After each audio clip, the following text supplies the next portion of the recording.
आप सभी को जय मसीह की द बाइबल पोर्शन में आपका स्वागत है।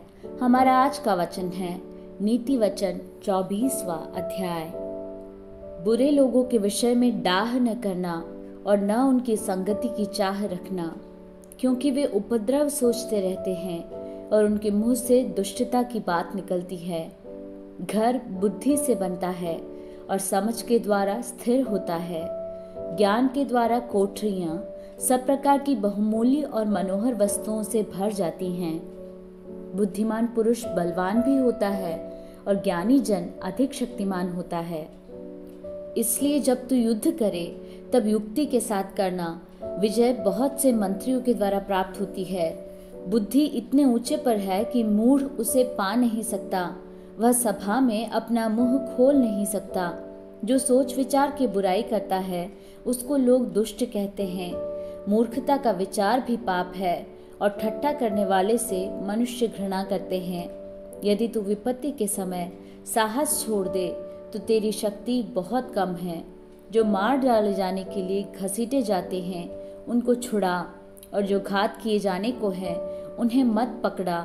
यदि तू कहे कि देख मैं इसको जानता न था, तो क्या मन का जांचने वाला इसे नहीं समझता? क्या तेरे प्राणों का रक्षक इसे नहीं जानता? और क्या वह हर एक मनुष्य के काम का फल उसे ना देगा? हे मेरे पुत्र, तू मधु खा, क्योंकि वह अच्छा है, और मधु का छत्ता भी, क्योंकि यह तेरे मुंह में मीठा लगेगा। इसी रीति बुद्धि भी तुझे वैसी ही मीठी लगेगी।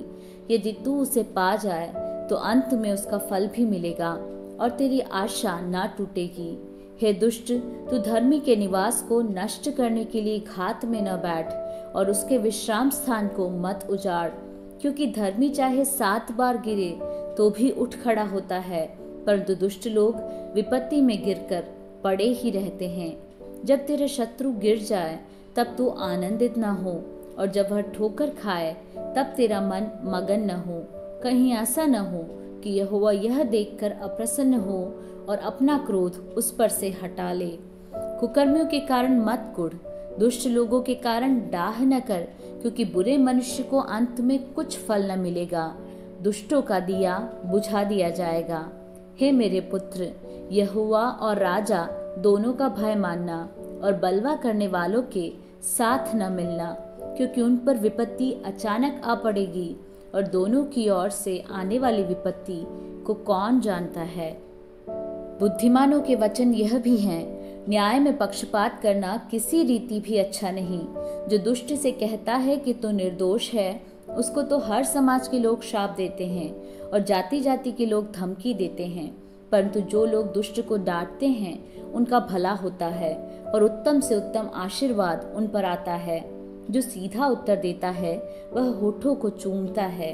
अपना बाहर का कामकाज ठीक करना और खेत का काम तैयार कर लेना, उसके बाद अपना घर बनाना। व्यर्थ अपने पड़ोसी के विरुद्ध साक्षी न देना और न उसको फुसलाना। मत कहे जैसा उसने मेरे साथ किया वैसा ही मैं भी उसके साथ करूंगा और उसको उसके काम के अनुसार बदला दूंगा। मैं आलसी के खेत के पास से और निर्बुद्धि मनुष्य की दाख की बारी के पास से होकर जाता था, तो क्या देखा कि वहां सब कहीं कटीले पेड़ भर गए हैं और वह बिच्छू पौधों से ढक गई है और उसके पत्थर का बाड़ा गिर गया है। तब मैंने देखा और उस पर ध्यानपूर्वक विचार किया। हाँ, मैंने देखकर शिक्षा प्राप्त की। छोटी सी नींद, एक और झपकी, थोड़ी देर हाथ पर हाथ रख के और लेटे रहना, तब तेरा कंगालपन डाकू के समान और तेरी घटी हथियारबंद मनुष्य के समान आ पड़ेगी।